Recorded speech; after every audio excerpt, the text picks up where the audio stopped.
Rotemba koti matatu wanochira zinani la Yesu. Bwana mtakana babu yanga lefanya usiku mitozi yanga bangaibo. Bwana mfumakazi nikole bwana mfrati. Kana bato mkonda bonsenza nenda mitozi yabangaitani. Biroteba. Kana bwana bakanya kwenesa mitozi bato turoba kolinga.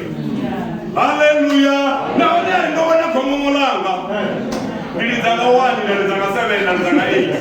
Lizoko hii. Soko chalila kama taisemi kuru. Makati ya chimbari mini. Mwaweta mini mrena. Wapera. Mwaweta ni mrena. Wapera. Mwaweta ni mrena. Wapera. Kama atome kanyi. Ngane. Basi weshi ne makati ya kuimba.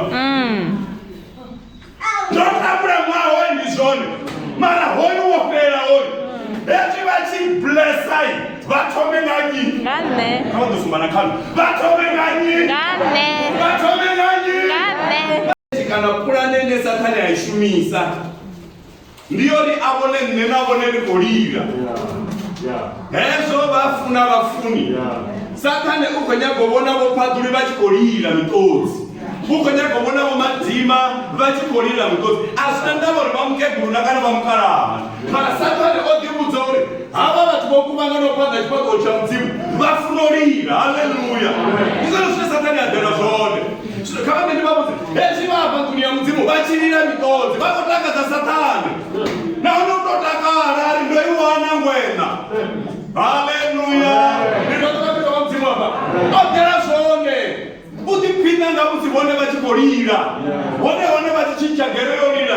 Ezi bachi Satani ndo rapsho ndo ipeza.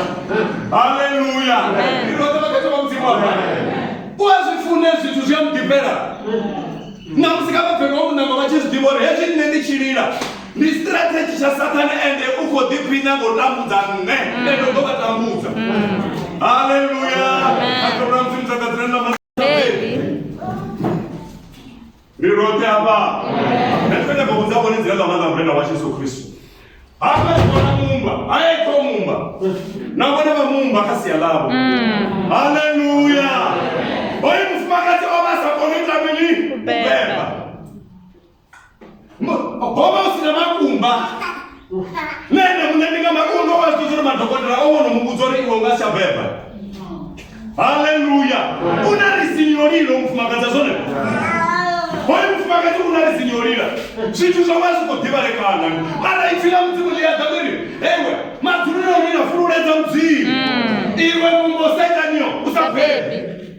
Asuko chimbira zitoba kuchoni bada bana mtatu bodo tachitu. Zumobosia zoto mukana ngi.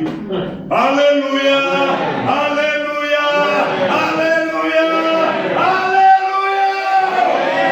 Ndio kaba. Ndio kaba za kuma. Ndio kuma zizanga.